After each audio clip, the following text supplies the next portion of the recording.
You transmute energy sent to block you. A message for the chosen. You were never meant to live hidden. You were never meant to shrink. You were never meant to walk in fear of energy. You were meant to transmute it. This is the truth. There are energies sent to block you. Some arrive with a smile. Some live in your bloodline.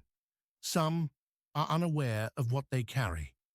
And some are very aware of what they send.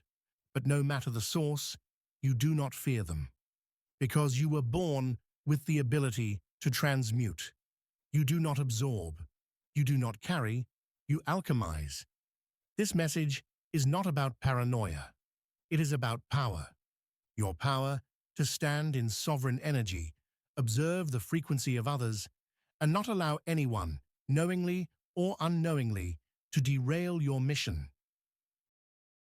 Be sure to like, subscribe, and comment below so we know you're here and connected to Source. The subtle war. Energies that come to distract, diminish, or delay. Not all battles are visible. You may have felt it when you were thriving, and then a certain person came close, and suddenly everything slowed. You were financially stable, and then a strange dryness arrived after someone stayed over. You were in alignment, and after a phone call, you started second-guessing everything. This is not imagination. This is interference. Energetic sabotage is real, and it does not always come from your enemies.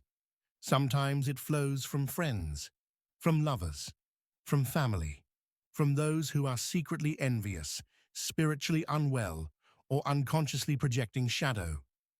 You may not always see it at first, but you feel it. You feel it in the tension in your body. You feel it in the misalignment in your field.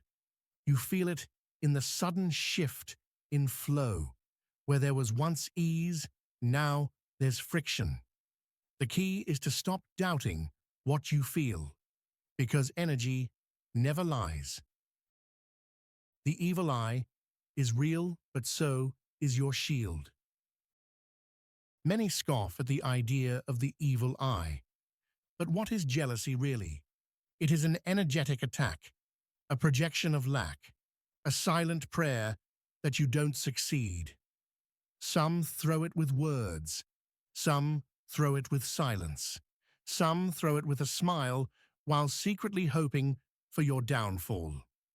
And when you are chosen, radiant, ascending, and magnetic, you will be a mirror for those who have chosen to stay small. But here is the truth they never told you. You were born with a divine return to sender field. You do not need to curse. You do not need to defend. You only need to recognize and transmute, because your field, when aligned, is impenetrable. No lower frequency can survive long around a being of divine light who knows who they are. The energy sent to block you is the same energy you'll use to build your empire. Energetic thieves, how proximity can drain you. Some people are not bad, but they are unhealed, and unhealed people unconsciously feed off light. They come to you when you are rising, you are glowing, you are manifesting, you are in overflow, and they may not even realize what they're doing, but they begin to pull. They want to be near you, not to build with you, but to absorb what you are becoming. And you notice your clarity fogs, your drive slows, your peace gets agitated, your manifestations pause. This is not about judgment. This is about recognition. You are not being asked to carry people anymore. You are being asked to guard your frequency. Love them from a distance. Bless them without proximity, because access to you is sacred. Intentional offenders, spiritual warfare in human form. There are those who know exactly what they're doing. They see your light. They know your potential, and they want to shut it down. These are the former friends who suddenly watch your every move but never celebrate you. Family members who pretend to support you while doubting you behind your back. Lovers who breadcrumb you just enough to keep you unbalanced.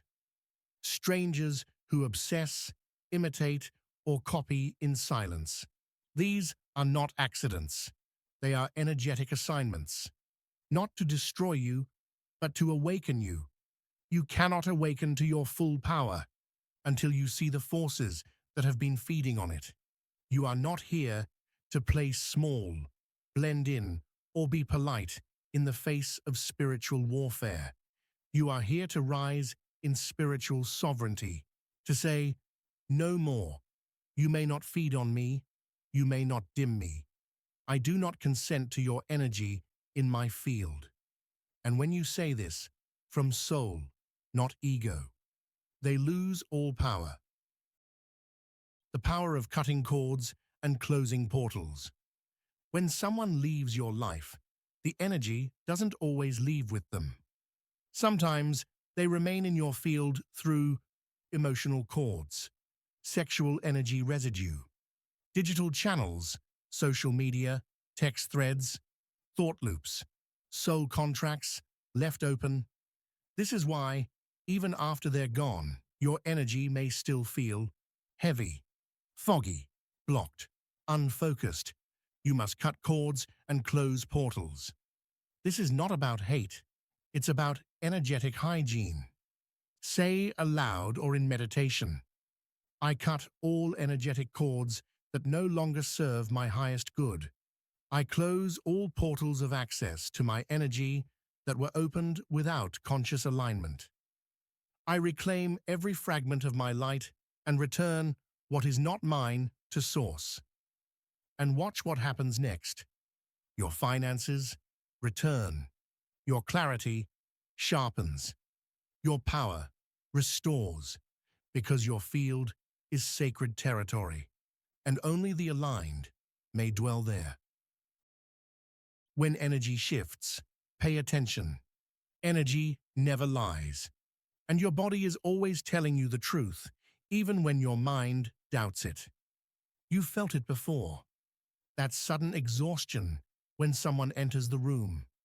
The headache after being around a certain person. The anxiety that only shows up after certain calls or visits. The tightness in your chest when a text comes through.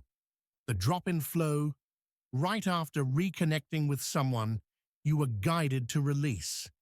These are not coincidences. These are energetic notifications, proof that your field is trying to protect you, even if your heart is still catching up. You don't need someone to curse you outright. A quiet resentment is enough.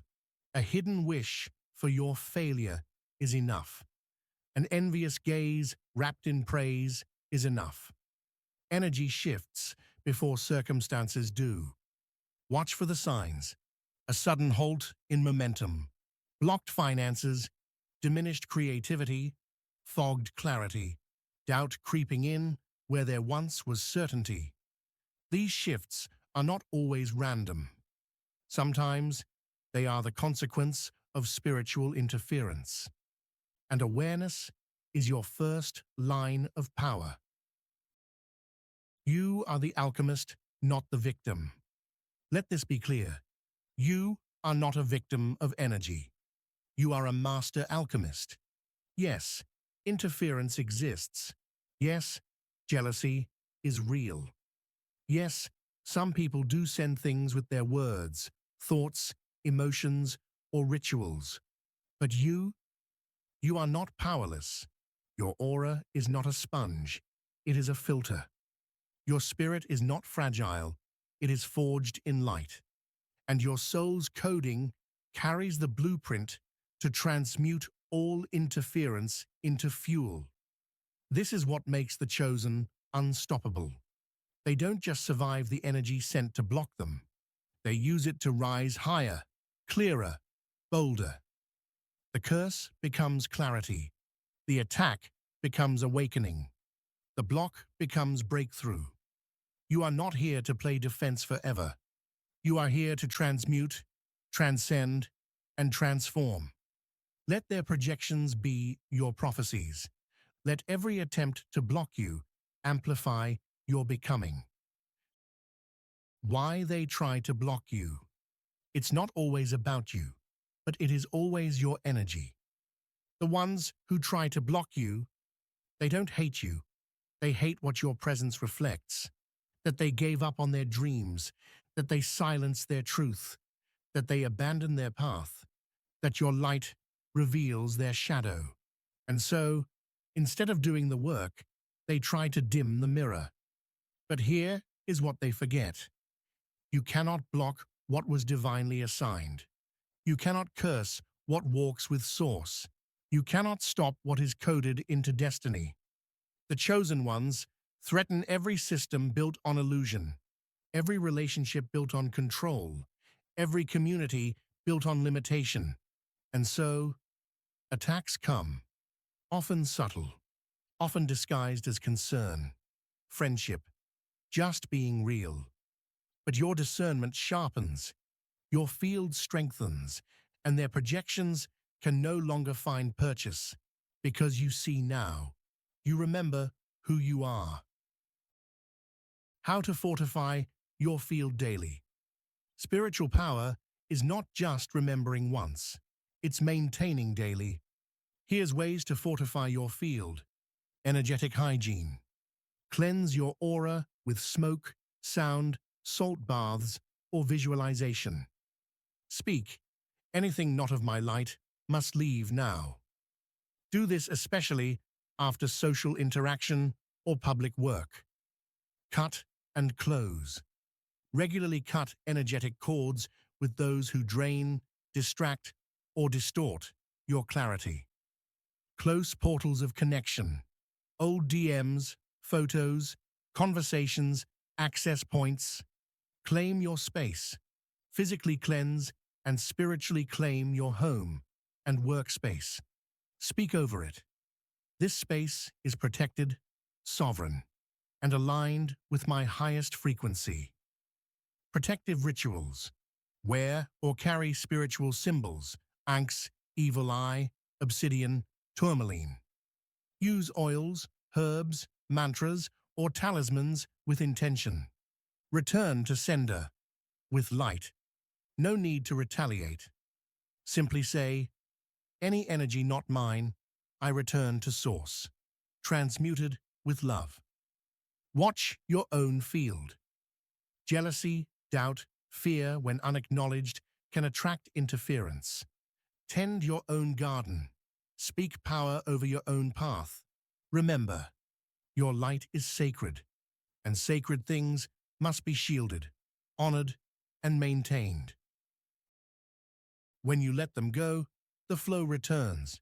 You've seen it before. You leave someone's energy, and suddenly, your finances return. Your clarity sharpens. Your manifestations accelerate. Why? Because your field recalibrates in their absence. Sometimes you don't even realize how blocked you were until they're gone. You were too tired to act, too foggy to trust your intuition, too drained to build. But the moment the interference leaves, your essence returns.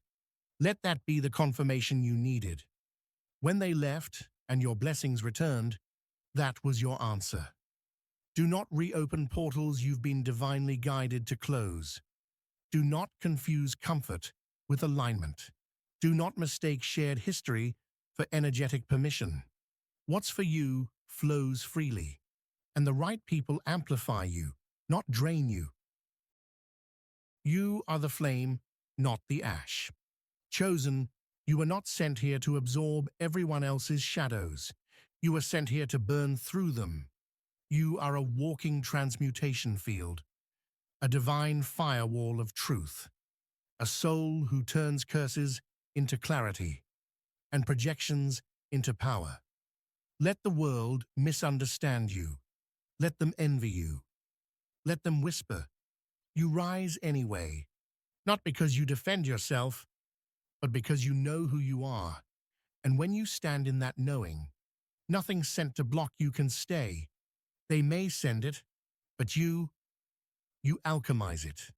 And every attempt to stop you becomes fuel for your next level. You are the light they cannot put out. You are not broken by interference. You are built by it. You transmute every weapon into wisdom, every dagger into direction, every curse into crown. And now you walk on, unshaken, unstoppable, untouchable. Ancient One, we now ask you, what patterns in your life shift when certain people enter or leave your energy field? Or have you ever felt drained, confused, or slowed down around someone who claimed to support you? Please be sure to comment below, like and subscribe to stay aligned and connected to Source.